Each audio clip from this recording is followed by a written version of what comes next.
What's going on, filmmakers? I'm Alexandru and today I'm gonna take you behind the scenes on a jewelry commercial. So let's begin. Îndrăznește să fii tu.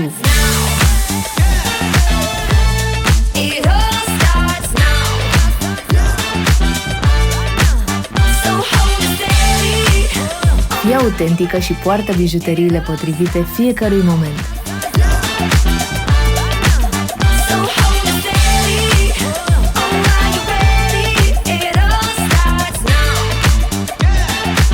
Splendor strălucește în fiecare zi. So, let me know what you think about this commercial. It was really fun to shoot. We had a lot of fun, but it was also very hard. It was hard because we had to shoot the entire thing really fast, more exactly in just a few hours. And in the same day, they also did photographies for this campaign. So it was kind of tricky because we had to jump between photography and videography in the same day, and we created a different lighting and different mood for each scene. And therefore, that's why today I wanna split this behind the scenes into 4 or 5 parts, and we're gonna talk only on one scene because this commercial is pretty complex and I really want you to understand exactly what I did in order to light one scene. So I don't really want to fill your brain with tons of information. But anyway, we're gonna go behind the scenes right now and I'm gonna explain each and every step that I made in order to light one of the scenes. So we're gonna begin with the scenes where I shot in a bar. So this scene was pretty hardcore. And it was pretty hardcore because we had a lot of backlight. And whenever you film in a room or in a building and you want to film against the window, you're gonna have a lot of troubles. Number one, your lights are going to be reflected in the window. Second, you're gonna have to compensate with a ton of light in order to make the light that you want. And even though you're using really powerful lights like I use from Handheld, it's still gonna be hard to compensate with the sun. The sun is always super powerful, so it's really hard to compensate with it. And the third thing is that the light changes a lot. So let's say you're shooting against a window, you make your lighting like I did right now, and then the sun pops out or the sun goes into the shadow. It's gonna be a little bit tricky. So what we did here was we compromised our highlights from outdoor, and I used a filter that it kind of gives me an effect that looks nice, but I'm gonna get to that in a minute. First, let's start with the lighting I used. So we're gonna start with the first light I used, which is one of my favorite lights of all time. I use this on all my projects because it's super easy to control your light with this light. kind of weird, but anyway, I always used the Handheld Forza 60B bicolor, so I can change my white balance of the light in any situation. And then I use this projector lens because it's super nice to have a projector lens on a light because it's super easy to control your light using that projector. You can put blinds, you can put a lot of filters in this projector lens and you can create different kind of effects. In my case, I use this light as a backlight. I used a lot of pavo tubes. Pavo tubes were a requirement from the client on this project, so we had all our pavo tubes right there and they were great. And I also used the Handheld Mixpanel 150, which is a light that I use more and more. I really love using this with the softbox on and also with a grid. It's super nice to use this in very tiny spaces because you can do a lot of great lighting and soft lighting with this one. And it's also RGB, so it's great for this kind of situations where you want to have a really good light for everything. I also used the PavoTube 6C, the small ones. They are very helpful to have in your bag. I always carry them with me no matter what. I always have them with me, even though I'm not using them all the time, it's very beneficial to have a really small light source that you can put here and there in some situations. And for me, I put this one on the top shelf of the bar. I thought it was giving me a really interesting effect, so why not? And then here you can kind of see a little bit of the layout that we had. I'm trying to put a top light for the actress because I had a lot of reflections, like I said, in the window. And with these reflections, it was really hard to put light really close to our actress because it was visible into the glass from behind her. Here you can see our main key light. So I used the Nanoline Mixpanel 150 as my key light, which was really good. So here is the before and after lighting. So how crazy is this? Like from this to this is what lighting does. This is the power of lighting. This is why you guys have to take your time to light your sets really good. It's everything. You can use any camera you want, any lenses you want, anamorphic lenses, I don't know, crazy lenses. They will all look bad if the lighting is bad. So you kind of have to work on your lighting all the time. Whenever I go on set, my mindset is, how do I light this whole space? Is it possible to light it as I want? And if not, what are my solutions?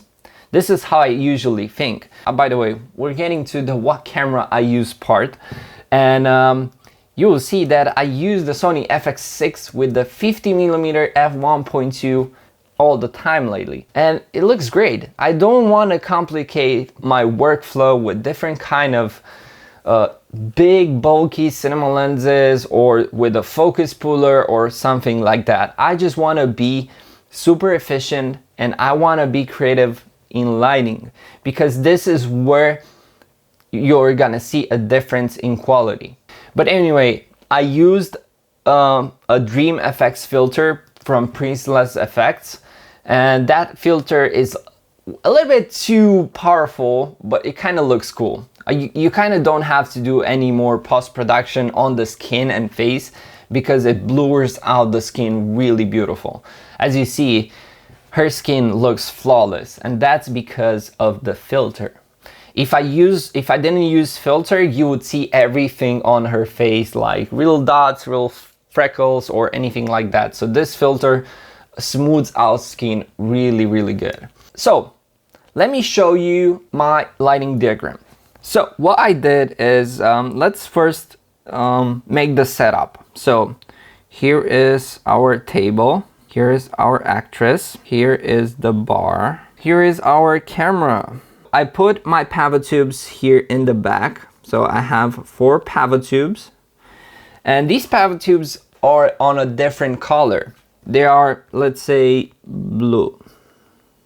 And I also had 2 different mix panels, and these mix panels were set on purple. I also had the small pivot tube 6C here on the bar up, and I also had my backlight here that was heating like this. And I also had my key light here, which was a Forza 150 with a softbox and a grid. And to make things a little bit better and to have more control over the lighting, I had a pivot tube right here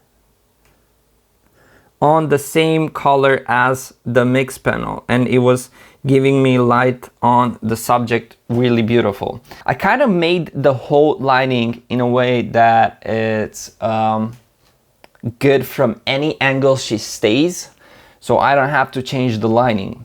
And a lot of you have asked me over the past, why do I light so flat on people's faces?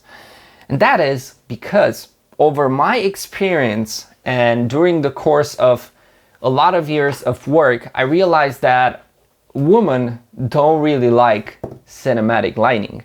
They want their faces to be lit perfectly. They want their faces to have no shadows at all, and they want their faces to look as good as possible. And when you light cinematically, it is kind of harsh on the face. I mean, even though you're using soft lighting and all that,